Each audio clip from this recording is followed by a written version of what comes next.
What partnerships or community innovations are bridging, the gender mobility gap? Community innovation. Yeah. So if you leave this country, for example, if you go to Dubai, right? That's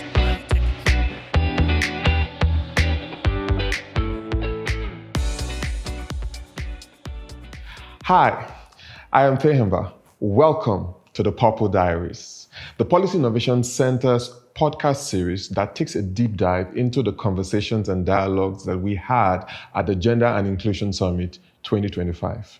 Through the course of this podcast, we'll be sitting down with incredible individuals, people who are impacting the world and changing the way that we see it. Now, let's take a deep dive into this conversation. So ensure to subscribe, like, share, and comment. Mr. Enahoro, welcome to the Purple Diaries. It's such an honor to have you here today. Right here, we're about to talk a little about mobility in Nigeria, and I have a few questions that I would like to ask you about. Okay, so first things on the list is here. How can urban transportation systems be designed or redesigned to enhance safety, affordability, and accessibility for women and PWDs, that's people with disabilities? And how does your organization presently implement that? So it's two questions in one. excited to be here. Yeah. Thanks for having me. Purple Diaries, right? Yes, Purple Diaries. Great. So, talking mobility, which is what we do every day. At GIGM, I believe that the kind of solution that we've designed, which is the reason why I'm here, have solved a lot of those problems. Okay. So, your question says, how can we redesign, right? Yes. The first thing is awareness. Okay. When people are not aware that there is a special need for women, for children, for PWDs, they can't even start designing. Okay. And a lot of people are not aware. A practical example, you go to the park in Gwagalada or the park in Madala, and they're loading Gombe, they are loading Kano, Katsina, Jos, they're probably loading Lagos.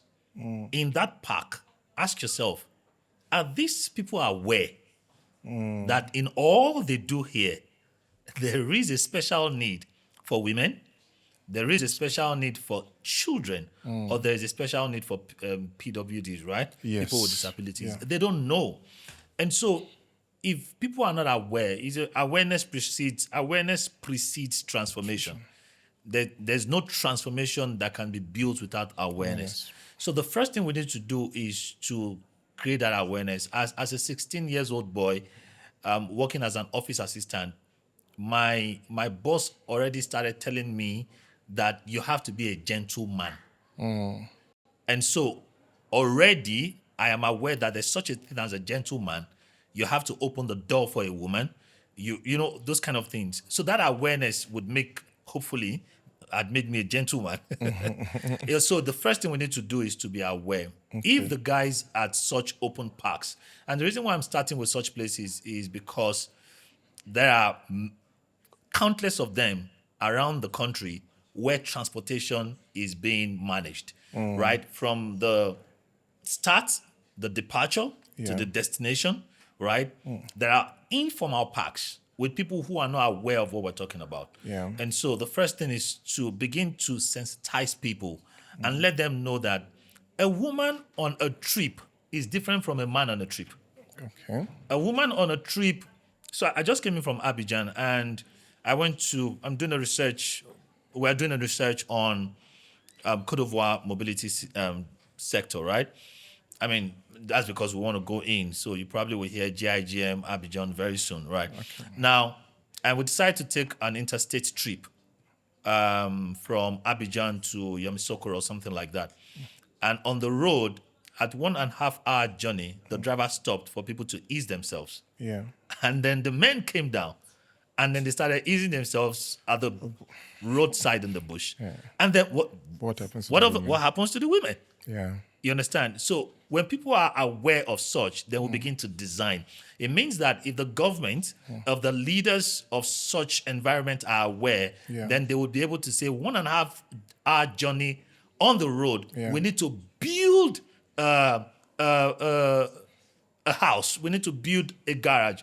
We need to build an environment, a station Yeah. that is clean enough for women to be able to, change something, and all of that. So Yeah. if we lose that awareness part, we're not going to be able to design it. And that's the first thing. The first thing is awareness. The second thing. Sorry Yeah. to cut you. Yeah. Before you go ahead, you spoke about awareness. Now, what are the strategies that we can execute to help to promote awareness about this? Because it's an important point. We need to build awareness. So, what are the strategies that we can?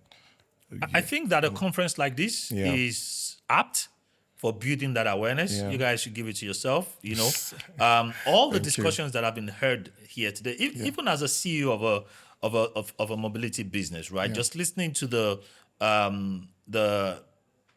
guy with the impaired sight speaking, I felt a bit emotional because I started to ask myself, really, how does he leave home? How does he, and they travel with us actually, one of the good things that we've done is that they can book their trip by themselves on the app because they have a way of using their mobile phone.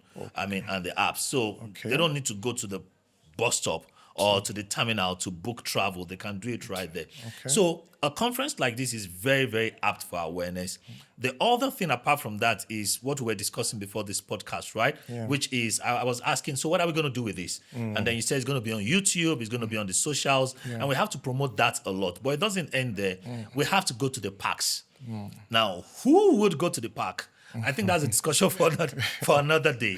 But we have to get to the parks because companies like us, we've gone beyond that because we've created a formal structure, a formal system around the business.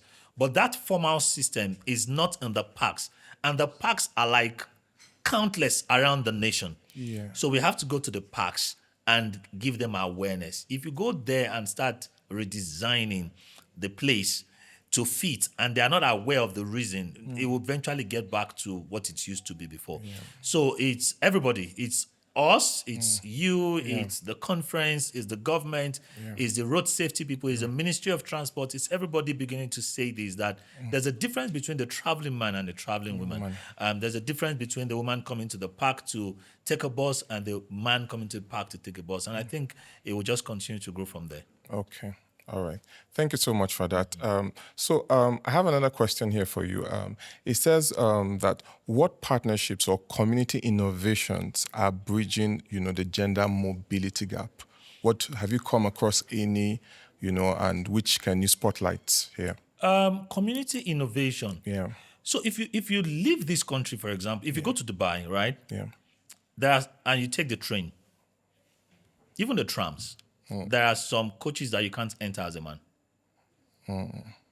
Right? And that alone sends you a signal that this is specially created for women. And the same thing happens in Egypt, right? So that's a community innovation. That's telling the entire community that we have a particular attention placed on women. In South Africa, I'm aware that there are some trips that is less. The cost is less for women and children. Obviously, in GIGM, if your child is traveling, it's 50% discount, right? It's not the same. It's 50% discount by for your child.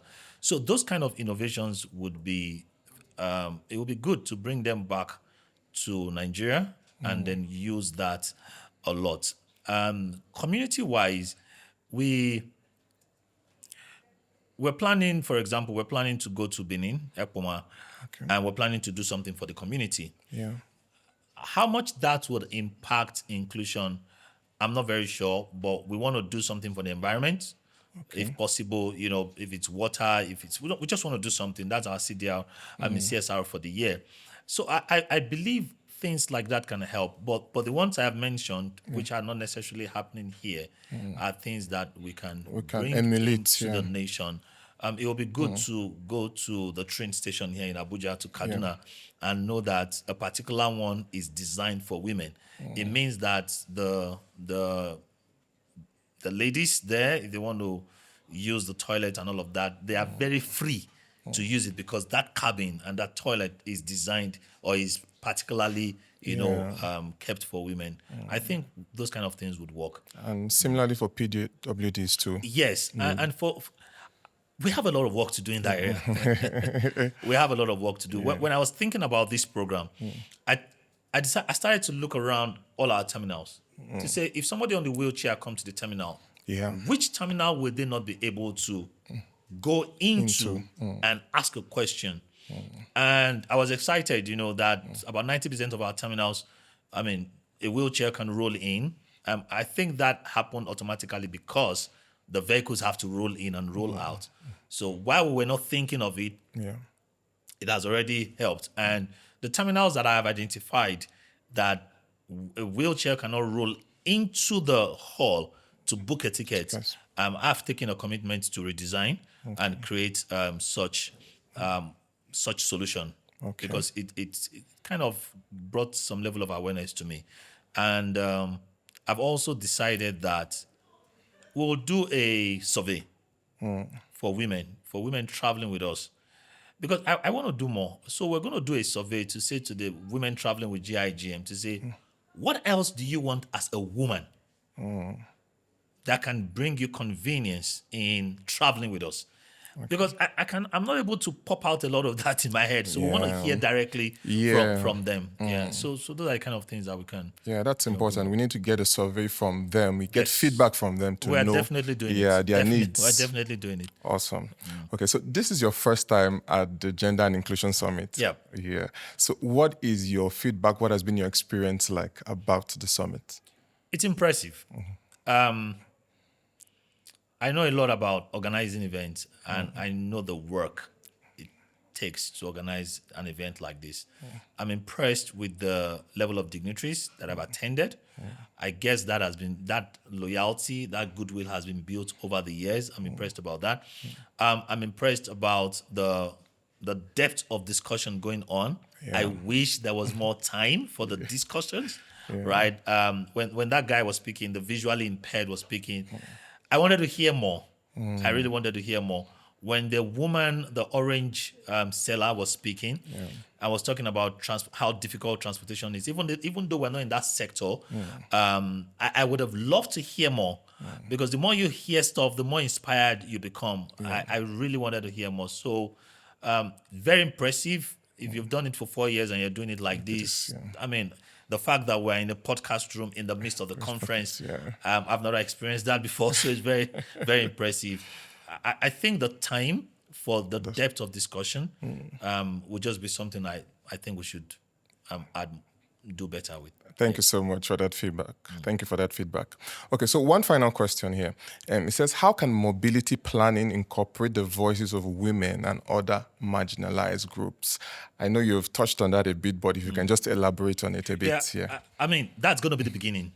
That's like the solution. How do we plan for people who would understand what they want? Right?